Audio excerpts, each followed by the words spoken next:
માતુશ્રીઓને આ રેણપ ગામની અમથાબા પરિવારની દીકરી હીર પ્રજાપતિના સત નમન.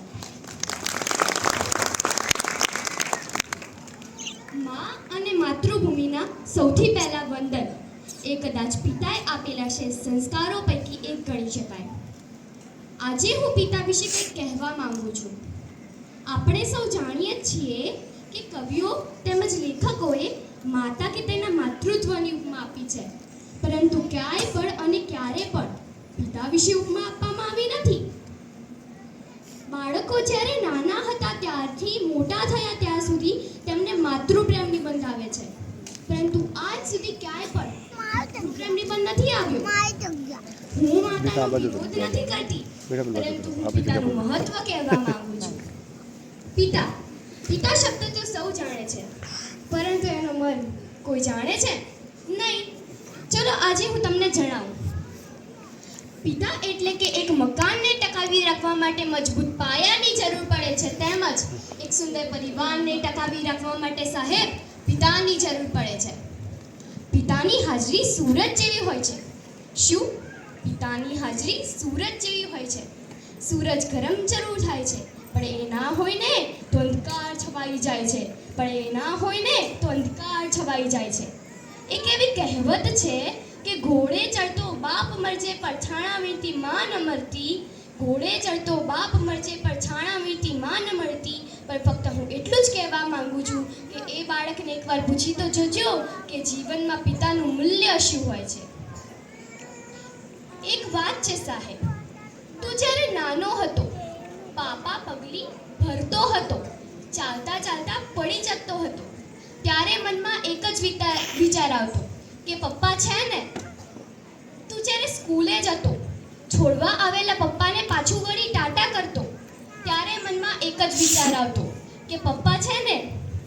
તું જ્યારે મોટો થયો, કોલેજ જતો, મોજ મસ્તી કરતો અને કોઈ મૂંઝવણ અનુભવતો, ત્યારે મનમાં એક જ વિચાર આવતો કે પપ્પા છે ને. પણ તારા લગ્ન બાદ પોતાની પત્નીના કહેવાથી પોતાના પિતાને વૃદ્ધાશ્રમમાં મૂકતા પહેલા તને એ વિચાર આવ્યો કે પપ્પા છે ને. બસ અહીં બેઠેલ તમામની મારી એક જ વિનંતી છે કે પોતાના માતા કે પિતાને વૃદ્ધાશ્રમમાં, કેમ કે એ છે ને તો જ તમે છો. તેના વિના તમારું કોઈ અસ્તિત્વ જ નથી. અને છતાં પણ તમને જાણવું હોય ને સાહેબ કે પિતા વિના તમારી ઓકાત શું છે, તો તમારી જ શેરીમાં તમારા પિતા સાથે એકવાર આંટો મારજો અને કોઈ દિવસ એકલા આંટો મારજો, ત્યારે ખબર પડી જશે. જ્યારે તમે એકલા હશો ને ત્યારે તમારી બોલાવાની વાત તો દૂર રહી, લોકો તમારી સામું પણ નહીં જોવે.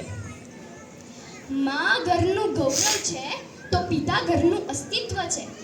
માં પાસે અશ્રુની ધારા છે તો પિતા પાસે સંયમ હોય છે. બે સમયની ભોજન માં બનાવે છે તો જીવનભરની ભોજનની વ્યવસ્થા પિતા કરે છે.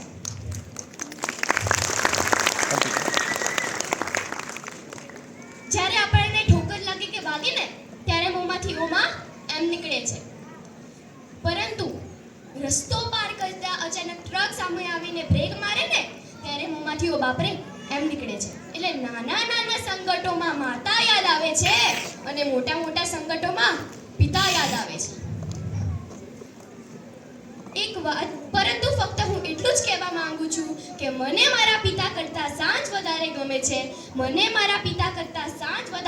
છે. કેમ કે પપ્પા તો ખાલી મારા માટે રમકડા જ લાવે છે, પરંતુ સાંજ તો મારા માટે પપ્પાને લાવે છે.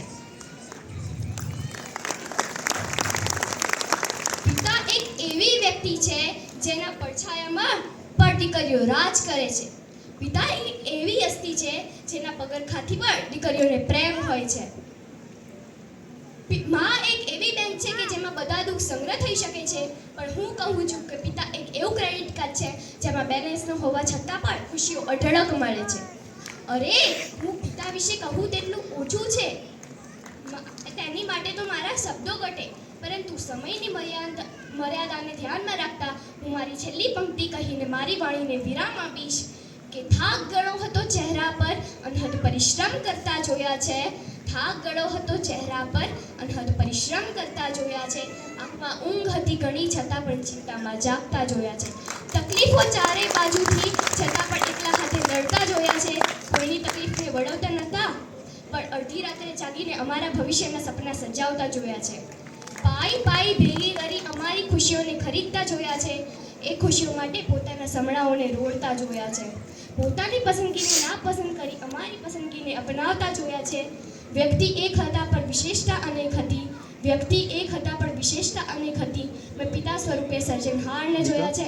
મેં પિતા સ્વરૂપે સર્જનહારને જોયા છે.